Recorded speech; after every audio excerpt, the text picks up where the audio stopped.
Dan, being an IoT professional like yourself, what are some best practices for folks who just don't know what to be doing with their IoT devices? So there's two.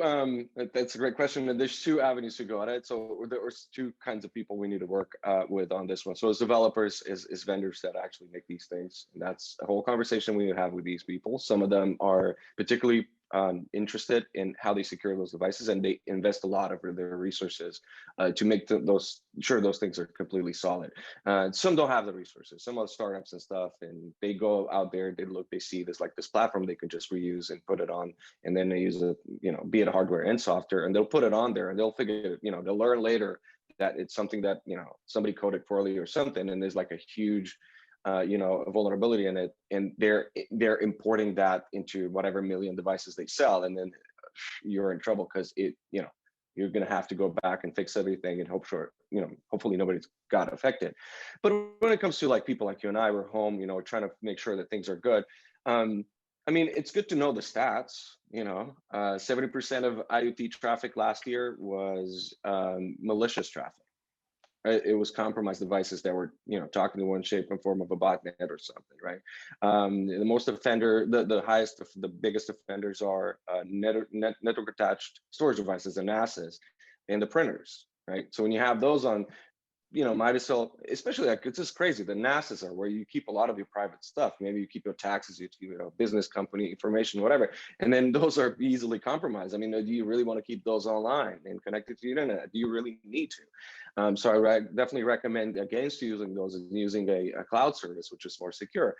Stuff like that, right? Printers are notoriously poor. And of course, like, it's not the concern that somebody's going to connect to my camera at home and like look at what I'm doing. Nobody cares. Nobody has the time. And as you know, as a security professional, people spend the time and invest the time in where it makes sense financially. So easiest to breach, like smallest time, smallest, shortest path to win and gain.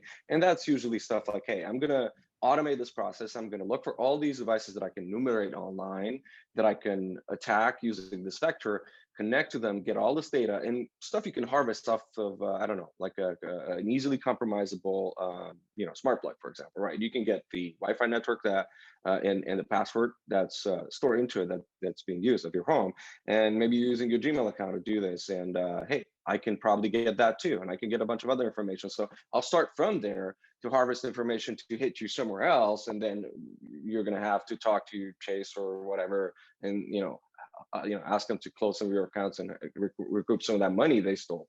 So it's not that they would look at what you do. They don't care. So it's once you understand that some of these devices are easily compromised, and what the top offenders are, you can avoid them.